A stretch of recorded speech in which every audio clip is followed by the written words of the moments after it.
beginning to rise, but I'll continue on now. Our speaker this morning is Andrew Swindles, who's the Senior Health and Safety Manager and lead for Tier 1 contractor Laing O'Rourke.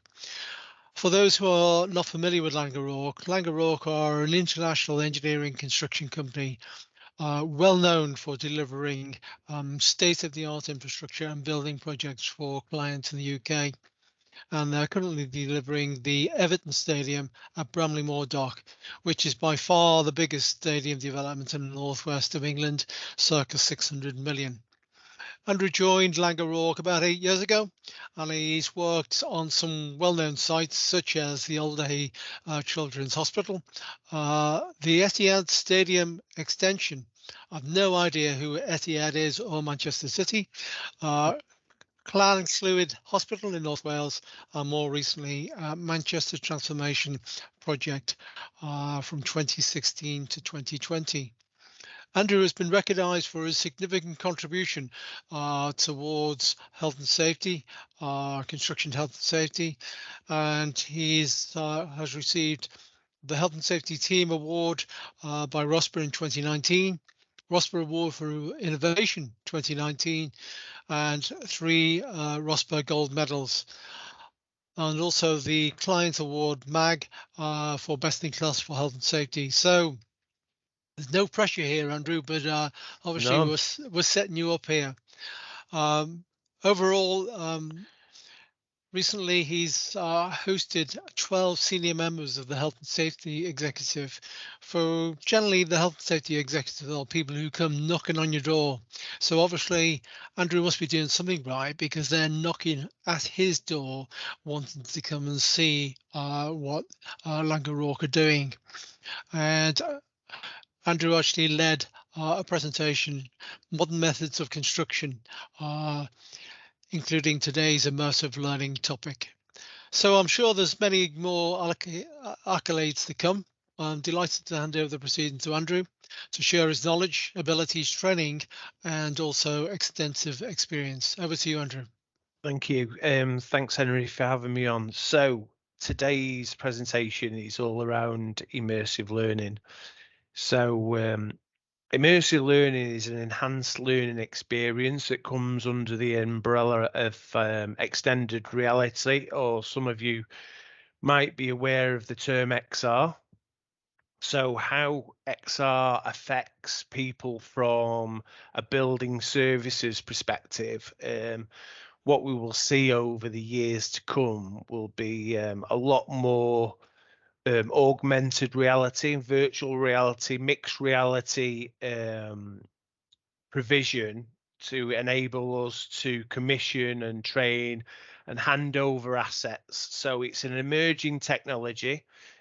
People who work with Trimble and so on will understand how that is used on the project and how that is currently evolving week by week. So I just wanted to give you some background on not only what I'm here to talk to you about today is in this enhanced learning experience that we've provided, but how it then transfers itself into your world and how you'll see it develop over the coming years and what will become the reality of the coming decade as we transition from almost old to new. So immersive learning. So how did we get to where we are today? So I think it's commonly recognized that when people come to any project, the way that we onboard them, provide the initial induction and provide the welfare facilities, it really does set the tone for the standards and the expectations of people coming to any site. I've been lucky enough to work on the last 2 projects being over £500 million each. So you really have the opportunity to influence a lot of people by setting the standard. So as you can see from the right hand side, we've tried to transition from death by PowerPoint, and the irony of this presentation isn't lost on me. The explanation of immersive learning delivered by the medium of PowerPoint. So it still has its place, but as we'll see from the presentation today, we are evolving and quite quickly, and the technology is changing all the time, month by month. So no longer will, I believe, contractors get away with a slide deck with 30 slides on it and have everyone nodding off first thing on a Monday morning in a rainy site in Liverpool. It will have to be engaging and hard hitting and really informative to keep people abreast of what they need to do. So that's the expectation and where we want to do. Some of the slight changes we've made as a project from the learning from previous jobs with me, the team, the wider Everton team, is that it's not just about the induction and the welfare arrangements. It's about the onboarding. It's about how people are provided with the relevant information before they actually get to site. So what you're about to see is what we call the welcome pack. Now, the welcome pack is an interactive document. So Electra, who's on the call, has kindly put it into video for us to see a quick flick through. But as the video runs, I may pause it from time to time. You will see the mouse in the video go and highlight in yellow. Everything highlighted within the document are links. So if you imagine the amount of information that a contractor is provided initially in an invitation to tender, it can become a where's Wally exercise. So, with information scattered far and wide, whereas what we've tried to do with a welcome pack is enable people to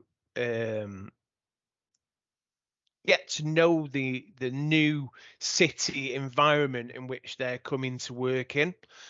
A lot of the people stresses and strains of working away from home, working in new cities, not knowing where anything is, where the local dentist, doctor, what they're going to do after work. We don't want people in the pub all night for obvious reasons. And also all those standards and processes that we're trying to influence people with. How do they gain access to that? So within this welcome pack, we found a way that we're able to send it out as we onboard people. Now, Henry alluded to the visit by the HSE. Now, the head of HSE, the Health and Safety Executive, actually turned around to us and said, we need one of these in the HSE. We should be giving our people one of these, and they were really impressed with it. So although I don't think you will get the full experience of the welcome pack, obviously it's a very short video, this will give you a little idea of how it's delivered. So there is an introduction. This video was cut obviously in COVID times. So initially we put all the information in here. So click here for the testing guidance, how to get a kit, where the nearest testing place, everything that people needed to know about COVID and how that affected them on site. So obviously this pack's evolved. Then we looked at our behaviours and expectations. Also, what to expect when they got to site, how to get to site, what transport links were available, even a walkthrough from the local train station. It goes on to identify all the useful information they need. Everything's linked within the document, so no scrambling to find where everything was. Lodging, NHS amenities, all our mental health information, all under one roof.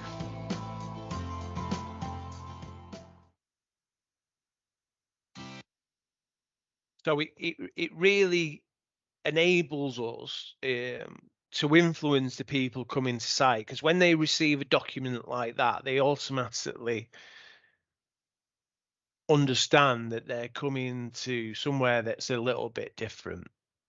So the evolution of trying to get from a point where it is death by PowerPoint started on the last project being Manchester Airport Transformation Project. Now, the image that you can see there is our induction room there.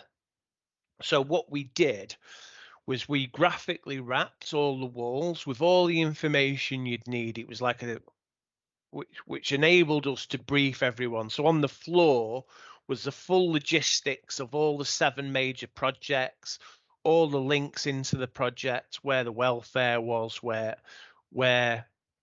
the train station was, and everything, and likewise all the information relating to the client, to our health and safety strategy at the time, which was called Next Gear.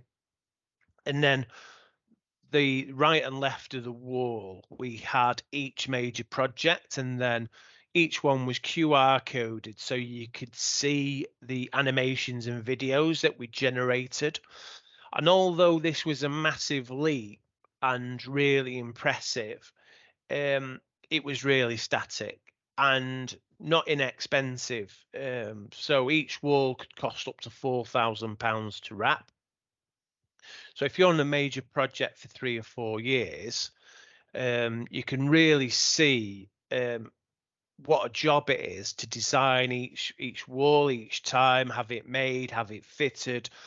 It became quite the task to keep the room current and keep it topical.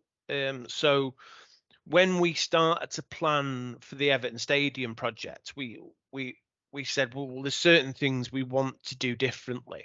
And although a massive leap had been taken, it really wanted to focus on the induction and how it was going to be different this time.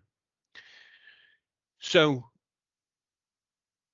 it took a lot of planning, which we'll come to next, so you fully understand what it takes to get into it. But this is a very short clip to wet your whistle, so you will pay attention to the next 30-40 minutes of the session. So this is a short clip of our immersive suite in action.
So how did we get there? Well, although it looks quite simple, it took some doing. I would say that the journey took longer than we imagined. But I'm going to try and take you through the way we storyboarded it. I'm just going to try and leap past this video because in the meeting room, it's just skipping through the chart instead of taking me to the next slide. So I'll just start from there. That's okay. Sorry.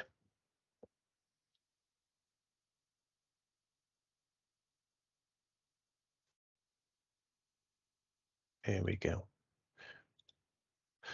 So every session starts with what I would call is a mind map. So you'll get a team together and you'll look at really the goal of the session. So this was all around induction, but yours may look like something to do with commissioning or training in your world. We've recently developed one on CPR, so that was one of the maps that we put together, one of the storyboards above. So the idea being that once we've got an idea of what we want to deliver, we then have to consider what interaction plays a part of that session. So as we go through each bit of enhanced learning, it's all about what quizzes, what videos, what animations, what we want to get out of each section. The provider is all around the software, the hardware. When it comes to putting these sessions together, you really need to dig deep and think about the team that you have in place and how you're going to coordinate that and which sections are going to come together. So when we put together our induction sequence, we identified all the different sections that we wanted to do. Obviously, it's quite a large session, and speaking to the provider who provides the platform to build these sessions on, they're used to doing maybe one or two say modules or sessions within a training experience. This started with an opening screen, went into an energizer, then you get to the main screen, which I'll cover shortly, and then into the main induction and closes out. And the idea with this is you're able to interchange and you're able to update it. People walk into the room with anticipation. The audio track is playing in the background. It's all black in the background, and all you can see is the tunnel out to the pitch. As you can see, Everton logo to the right, Lango logo to the left. It really sets the scene, that anticipation for going through an experience that's really new. We then get the energizer. So if you consider everyone sits down in anticipation, you really need to get them you really need to get the blood going to get people's brains working. A bit like any meeting that you go in, sometimes they'll have that energizer, or there'll be tell us something that nobody knows about. And the idea is it gets that meeting flowing, it energizes that meeting. This has worked really well. So the idea being the ball starts to come out of the sky. At this point, all the teams have been split up, half home, half away, and they will start to receive questions to a score. So as you can see on this on the primary slide there, the away and home teams are then scored. So they're already competing from the first 5 minutes, and that continues. So that takes us into the home, what we've now classed as the home screen. So from the home screen, each one of those individuals, those avatars, are people in our team. I'm the chubby fella to the far right. And they are live avatars like you would see on Sky Sports. So they talk and move and blink. And you will see a video, a full run 8 video towards the end, screen by screen, that we created for this year's ROSPA submission. So you will be able to see how this works from start to finish. Like I've alluded to, when you're dealing with an immersive experience, PowerPoint isn't always the best way to get that experience across. So then we get into project information. So we have a project video that takes us from start to finish, and that's narrated by Denise Barrett Baxendale, who is the chief exec for the club. So that really sets the scene for what we're going to deliver. So imagine, instead of a nasty slide that telling them they're coming to build a stadium, they're now really immersed in that animation of how we're actually going to construct the stadium.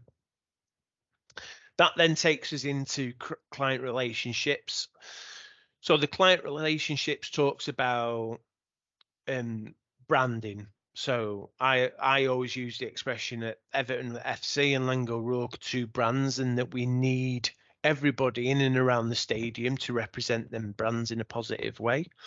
So we talk about what does that look like, what will have a positive and negative impact on the reputation of the stadium, and also we get into the detail around social values. So for those of you not aware about social values, so every piece of planning for such a major project such as this has something called a 106 agreement, where we are set KPIs and agree to provide legacy growth and to the local area. So to put that into context here, we are engaged with Everton and the community, the club direct. We have engaged with the local universities, colleges, schools. Every week there are people. There's a charity in the canteen today, this morning, raising money for a local charity today. So there's a lot of engagement that happens that people don't that really aren't aware of, and I would put myself into that bracket. And until I started to put this induction together, didn't really understand how important sustainability, social values within that is to a business such as LOR and to Everton when they want to build such a major facility in the region. So it was a real learning point for me, and that's why I labour on it within the induction when we deliver it, because it's something that's well worth sharing with everybody else. So then we get into environmental sustainability. So we talk about the impact and aspects of what we're doing. So within the room, everything's obviously linked, and I tend to build it into 2 sections, being what we do in pre-construction, so all them surveys, all the work that goes in to ensure that our impact is mitigated as far as reasonably practicable. So there's been an enormous amount of work gone in to make sure that happened and continues to happen. And we also need to support that with the day-to-day. So obviously as a project, we create dust, noise, there's light, there's cosh that we use on site. So there's a real need with so many sensitive receptors to manage our environmental impact. So this section really covers all that off. I would say out of all the sections, this section really hasn't filled its full potential yet. So we're working with the environmental team really to breathe a bit more life into this. We then get to inclusion and well-being. So inclusion and well-being is our health and safety strategy. So it is underpinned by 3 pillars, being engineered safety, delivery excellence, and human performance. And it's at this point where we explain what each one of those means to different people. So what does engineered safety mean on our project? Well, it means, as the slide bottom left shows, continuation of ground zero. So we're building the primary trusses and the roof at ground level rather than having people working at 60 meters in the air. We're decking the roof modules as an experiment on which the HSE are really intrigued about, rather than having in high wind and struggling like with the day-to-day. We're decking everything at ground level. We're decking 25% as an experiment at ground level to see how that goes. We're also building what we call tech wall, which is the toilet modules in Oldbury. Instead of having those all fitted out on site, we're bringing them in modular, a bit like everything else. We made a commitment day one not to have any block work.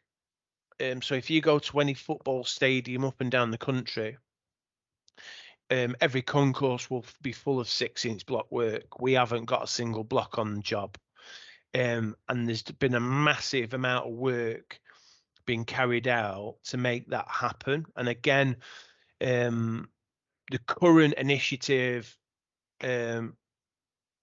being driven by the HSE as they transition from initiatives around construction dust and respirable silica is into musculoskeletal disorder. So they've been really intrigued with how we've mitigated the use of using blocks. So imagine how much scaffolding we'd need, how much heavy lifting associated to that, how many blocks we would need, how much mortar. You're really able to tell the tale of how engineered safety works, and people understand it in the context in which they're working. So it's not just buzzwords that are float about an induction, it's all relative. So then we get into the site rules. Now, as a safety professional, site rules are really important because these are the things that prevent people being harmed day to day. These are the things that we rely on as a team to ensure that we keep everybody safe and sound on site. There's obviously lots of other things that support site rules, but it's important that people understand them. So this is a really good way. So how we do this is we play them a couple of videos that explains what the site rules are, and that's then reinforced with questions that the teams then answer, which you can see on the bottom left. We then get into site engagements. What I would say is one of the most important parts of a successful site is knowing your people, being able to engage with them people day to day, and obviously what that looks like. So we go through the full range of engagement activities that we do to really show people what it means to us and how important it is. So within that, we look at the welcome pack that we've just shown you briefly. what a daily activity briefing is, so commonly known as DABS. The Gearbox app, which is our hazard near miss app. Instead of cards, we've got it in a nice, tidy app. Takes literally seconds to complete, comes to all the team. And then lastly, Collective Insight. So it's a really funky name, but basically what a collective insight is, it's conversation with the team around the work to make it better. You know, if there's an issue, if there's a problem and it is foreseeable and we have to overcome it, the best people to overcome that problem are the people that do the job every day. So that's what we class as a collective insight. So that this is the opportunity in which we talk about what engagement means to us and how important it is to make sure, you know, people receive that daily activity briefing every morning. Then we get into the welfare facilities. So what our expectations are, you know, where the wealth, obviously they'll be in the induction room, but we take them through floor by floor, where everything is, where the first aid is, where the defibrillators they are around site. So there's 7 on site. You need to understand where they are. This is a great opportunity to do that.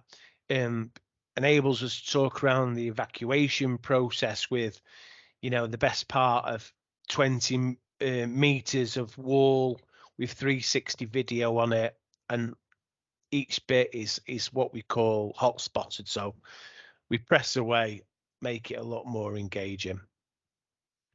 We then get to what I believe is the most important section of all, being occupational health. For those of you who are starting off in the industry, what I would say is occupational health, believe it or not, accounts for 98% of all deaths in construction. And because the deaths associated to that are chronic and equated over a latency period, people don't always give it the attention that they should. So they will focus on safety, on handrails, on housekeeping, but not be really in your world bothered about drilling into a concrete soffit and ingesting respirable silica, which is a level 2 carcinogen, which kills 12 people, 15 people every week. So it really gives us that opportunity to set the scene. So if you follow the arrows, we tend to use the room from left to right. So the issues are highlighted there. So I'll go over, I'll press dust, and the video will launch around construction dust. The center of the screen, there's a set of lungs, so that represents how it affects the body. And then to the right hand side, you'll see the controls, and we'll talk about how we mitigate the risk to occupational health, starting from the top, being that triangle of elimination, reduce, down all the way down to PPE. So the way we tackle each occupational health issue that we have within our industry, and it's a fabulous section which Electra, who's on the call, spent a lot of time putting together and narrating, really has set the tone for the project. And that section in itself can take maybe 20 or so minutes to complete. So we transition through occupational health into site activities now. For those of you who've been inducted a number of times, this is where we really focus on risk, the significant risk on site, and how we manage those. So this again has a number of different facets to this session. So it starts with me or one of the team, and what you'll see is an area plan on the floor. and say the top what we've got then is these top 15 discs, and we hand out the discs to everyone, and we ask them to place the disc where they think the coinciding hazard is. So what happens is you then got 20 people doing a risk assessment, fully understanding where the risks are on their project. Not someone stood at the front talking to them about risk, whereas the likelihood they will glaze over. They're then right. I'm now a part of this, doing this risk assessment. And they're going, yeah, over here there's a tower crane, so there's an issue with lifting, there's an issue with potential falling materials. Over here there's water, and likewise they go through that scenario, and then we go to the next screen, which you can see top right, and they will then pick what they define to be their top 5 hazards.